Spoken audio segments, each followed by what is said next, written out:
No es natural en el ser humano encontrar gozo en el dolor, y mucho menos cuando ese dolor es por otros. De hecho, muchas veces ni siquiera estamos dispuestos a sufrir por nuestra propia familia, cuanto menos por personas que no conocemos. El Señor Jesucristo lo hizo y lo sigue haciendo. Quienes trabajan para edificar su iglesia lo experimentan juntamente con Él.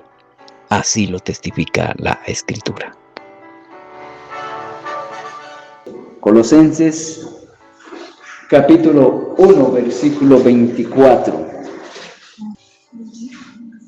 Ahora me gozo en lo que padezco por vosotros y cumplo en mi carne lo que falta de las aflicciones de Cristo por su cuerpo, que es la iglesia.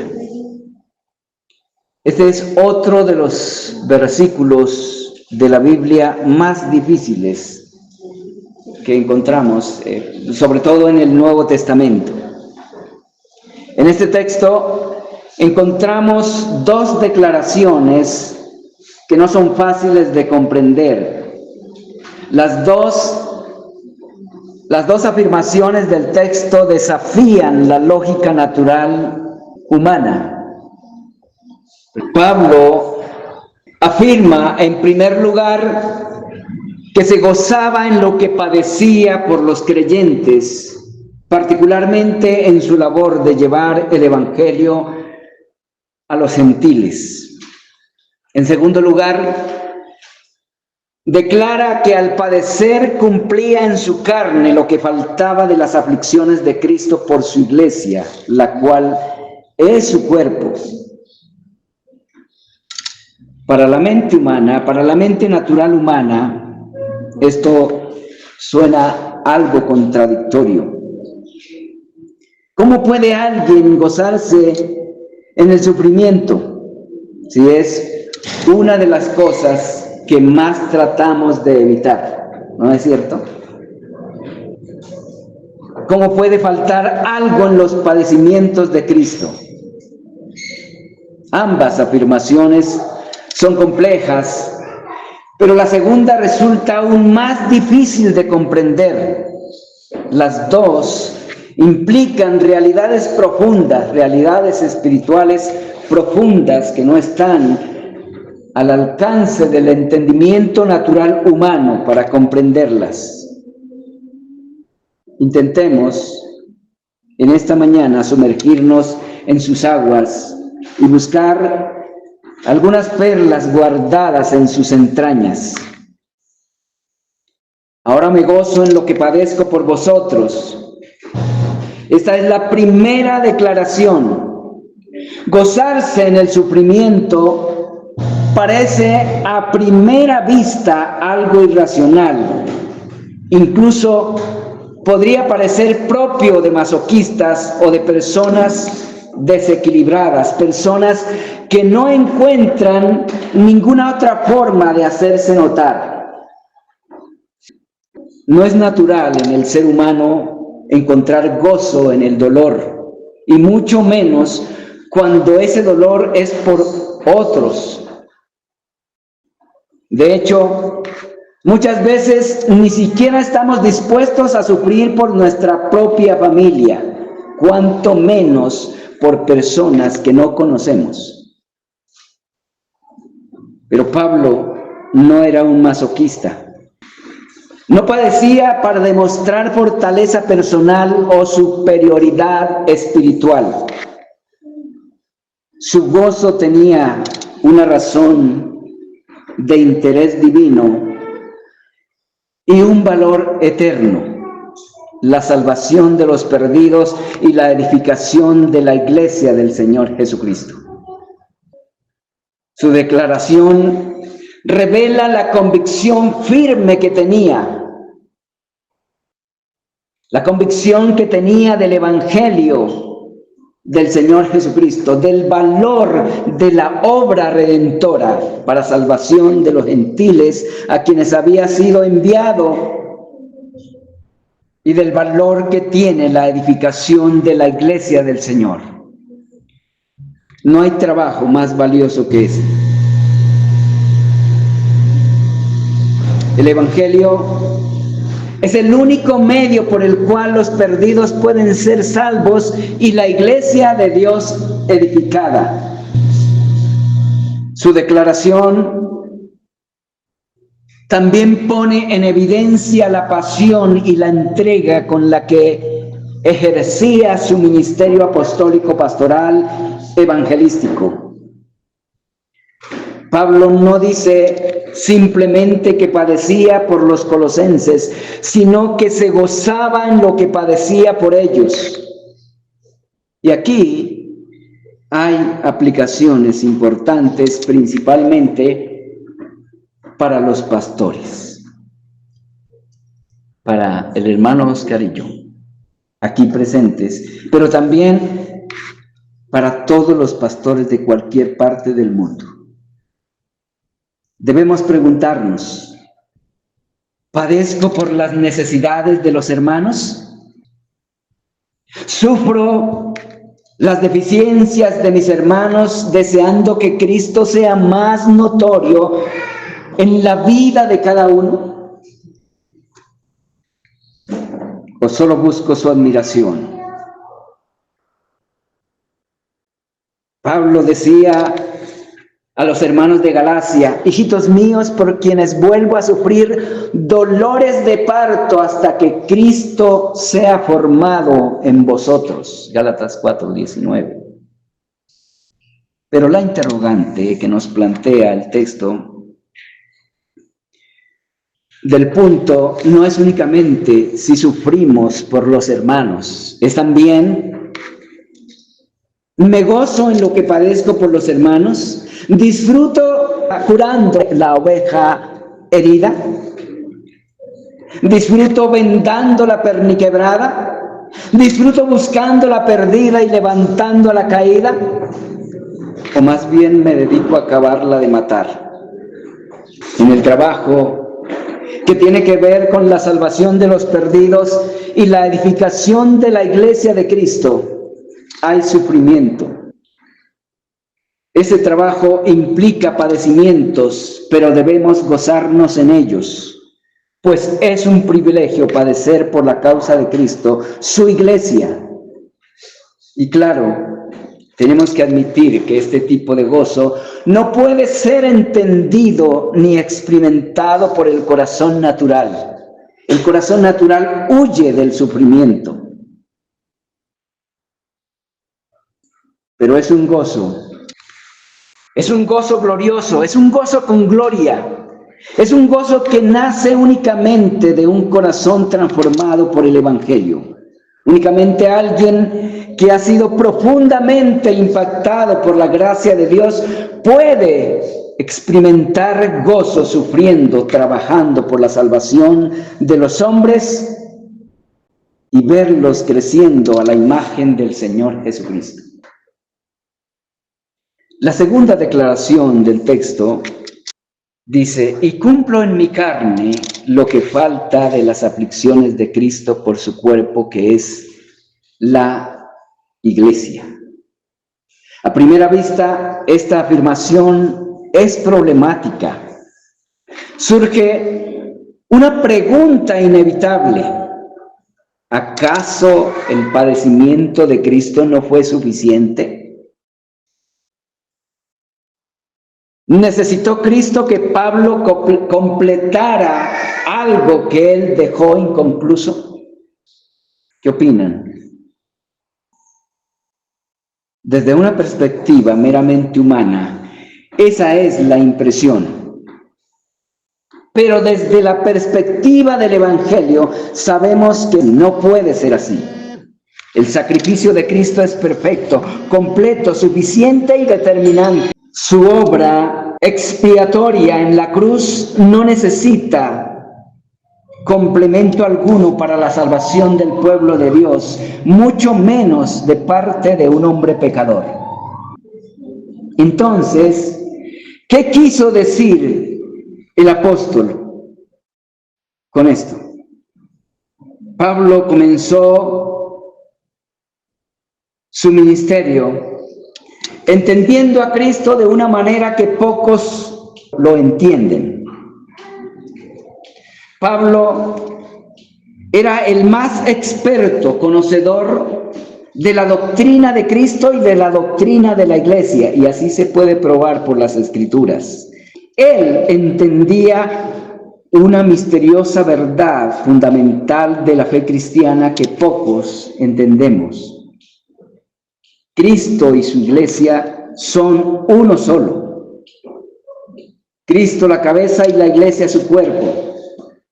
Pero también comprendía que aunque el clímax de los padecimientos de Cristo ocurrió en la cruz, los sufrimientos relacionados con su obra redentora no se limitan únicamente al evento del Gólgota.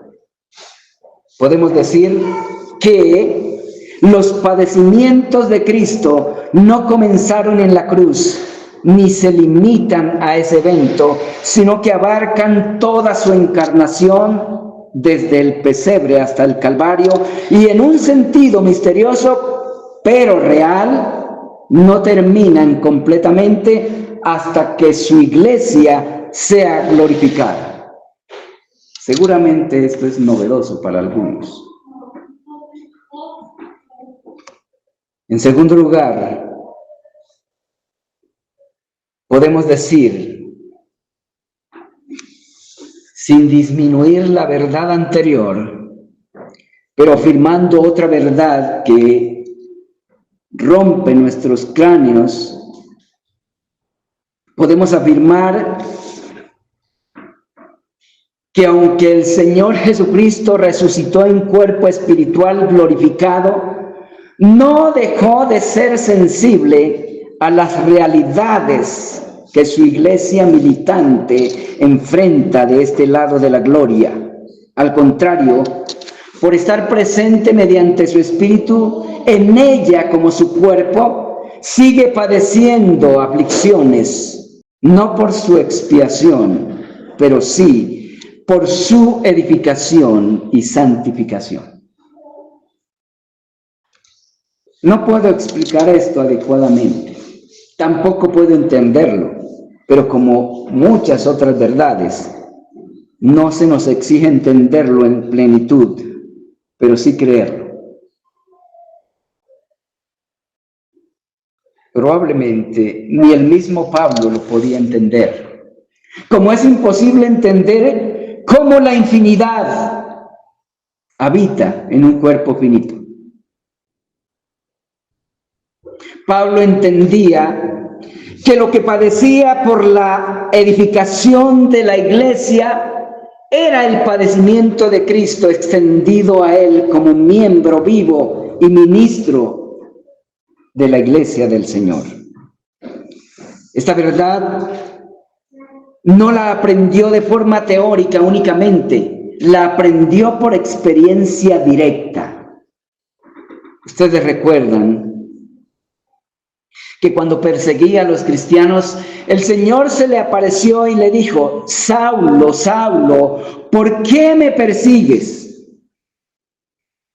Notemos que el Señor no dijo: Saulo, Saulo, ¿por qué persigues a mi iglesia? Sino: ¿por qué me persigues?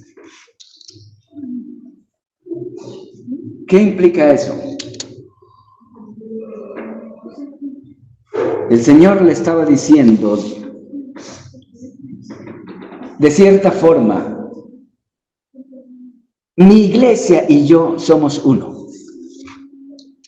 Desde ese momento, el apóstol Pablo entendió, todavía no era apóstol, desde ese momento entendió que perseguir a la iglesia de Cristo es perseguir a Cristo mismo.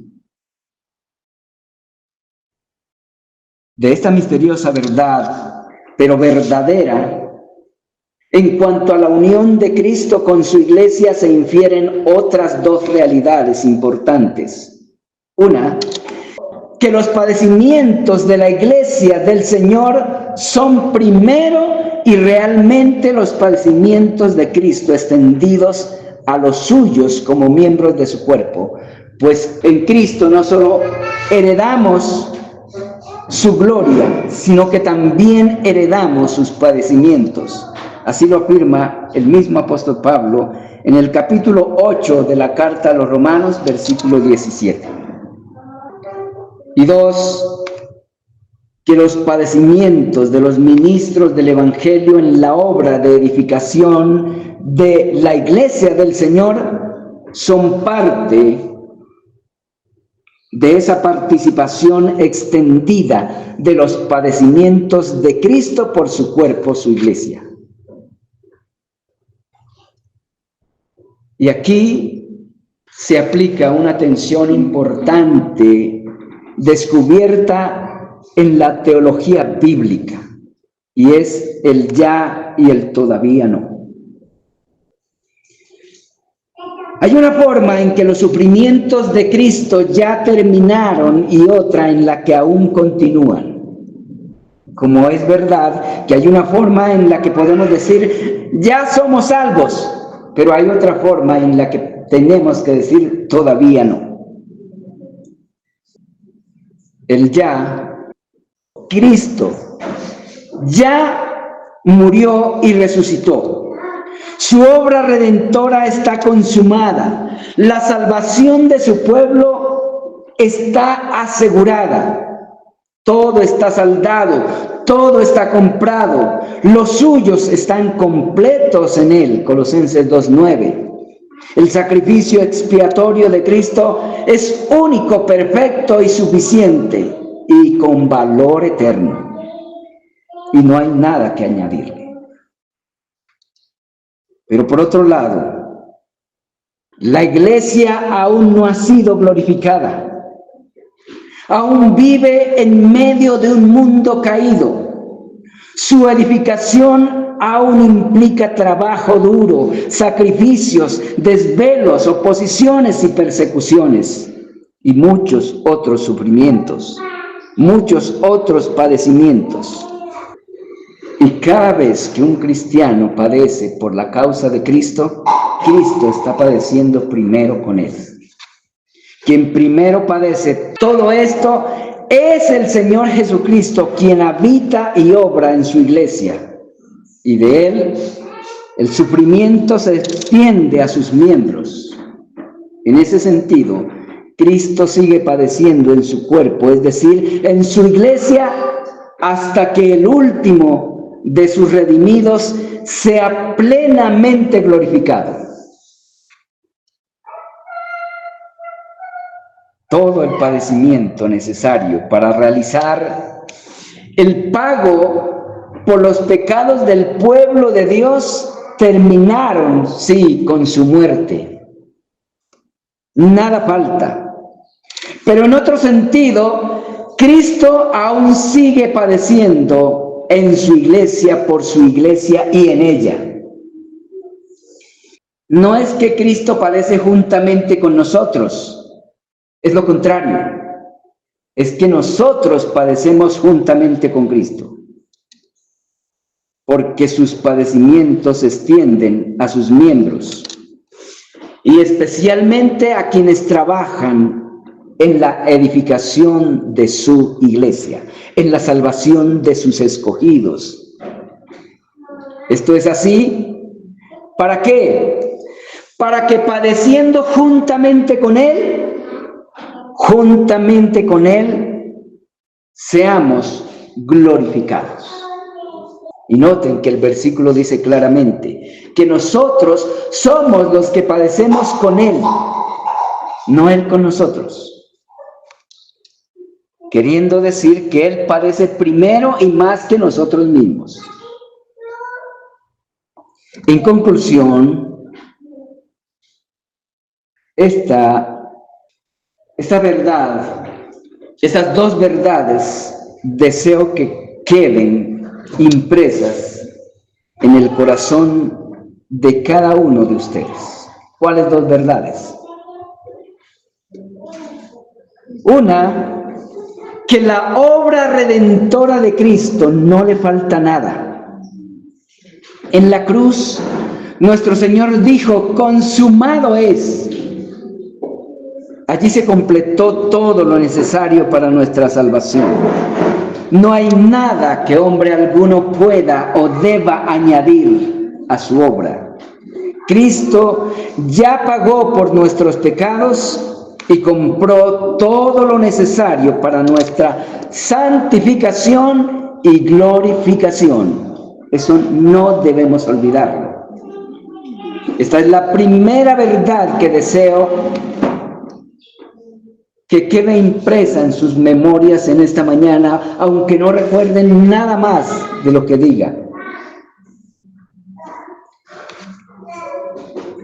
Y segundo, que aunque la expiación fue realizada una vez y para siempre, y la redención consumada, de manera que todo fue pagado y comprado, Cristo sigue amando, sirviendo y padeciendo por su iglesia, en ella y por ella, hasta que sea plenamente glorificado.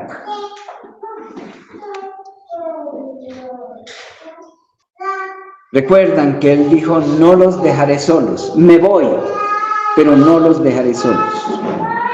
Él está en su trono, pero también está en su iglesia. Por eso, cuando la iglesia sufre por causa de Cristo, Cristo sufre en ella y con ella primero. Cuando un creyente es perseguido, Cristo es perseguido. Cuando un pastor llora por su congregación, Cristo está llorando en él y con él. Cuando un siervo se desgasta por la edificación de otros, Cristo está extendiendo su amor sacrificial a través de ese siervo. Y este es el punto central, queridos hermanos. No sufrimos solos, ni sufrimos en vano.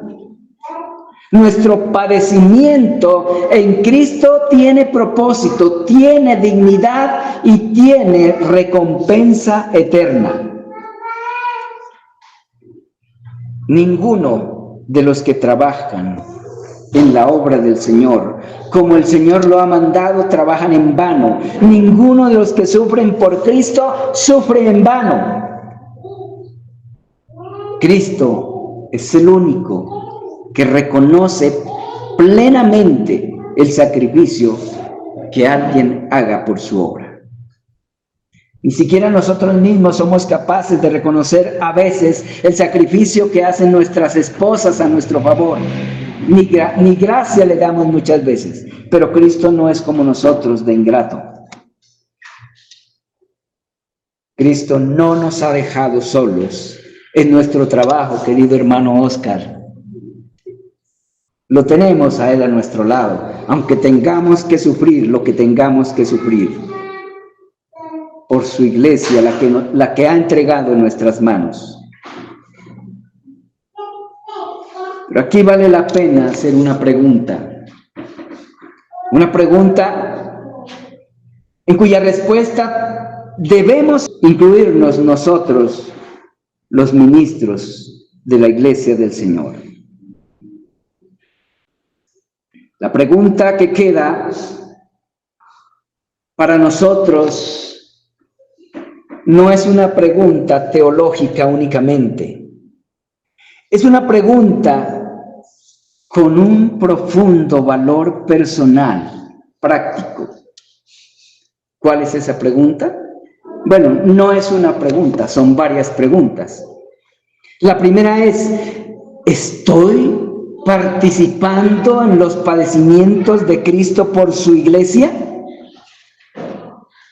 ¿O cuando las cosas se complican en la iglesia y mi confort se pone en riesgo, me voy en busca de otra iglesia?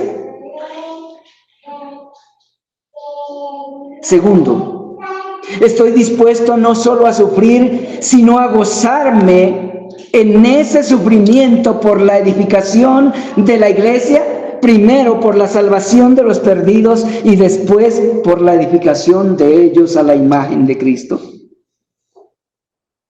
¿No es cierto que nos golpean estas interrogantes? ¿Qué dice hermano Oscar? Un poquito, ¿no? Y tercero, ¿veo el servicio cristiano como una carga o como un privilegio de participar en la obra más maravillosa de Dios, en la obra viva de Cristo, sufriendo juntamente con Él por su amada? A mí me golpean estas interrogantes. Hermanos, servir a la iglesia de Cristo no es un sacrificio vacío, es una participación santa en la vida misma de Cristo. Y si padecemos con Él, también seremos glorificados con Él. Esta es la promesa, una promesa firme, dada por el Espíritu Santo a todos, especialmente a los ministros de la Iglesia del Señor. Por tanto, no retrocedamos, no nos cansemos, no evitemos el costo. Esto me golpea demasiado. Más bien, abracemos entre todos el llamamiento con gozo, entendiendo que cada lágrima, cada esfuerzo, cada sacrificio, cada padecimiento por la iglesia del Señor es Cristo mismo manifestándose en nosotros para gloria de su Padre y también para gloria de nosotros, porque no sufrimos en vano, repito. Llegará el día glorioso. Llegará el día definitivo en que ya no habrá más padecimiento, porque la iglesia será perfeccionada. Cristo será plenamente manifestado en gloria y nosotros glorificados juntamente con Él. Esto es promesa de Dios mismo, no es promesa de hombre, es promesa de Dios. No hay razón para retroceder. No hay razón para rendirnos. Padezcamos, queridos hermanos, con gozo, juntamente con Él hasta ese día, pues es un padecimiento con promesa de gloria eterna. Amén. Gracias, Dios, por tu maravillosa palabra. Gracias por animarnos, por alentar mi cobarde corazón ante la tarea que nos has encomendado. Gracias. Socórrenos de las fuerzas, de la sabiduría, de la humildad, del valor que necesitamos, Señor, para hacer esta obra que está por encima de nuestras capacidades, de nuestras experiencias y de todos nuestros conocimientos. Tu maravillosa obra, tu iglesia.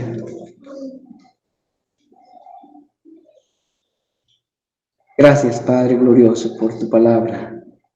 Amén. Si encontró edificante esta exposición, por favor recomiéndela y compártala a sus familiares, amigos y conocidos. Es una manera sencilla de acercarlos a Dios, ayudarlos a comprender la vida y a vivirla conforme a la voluntad de Dios, agradable y perfecta.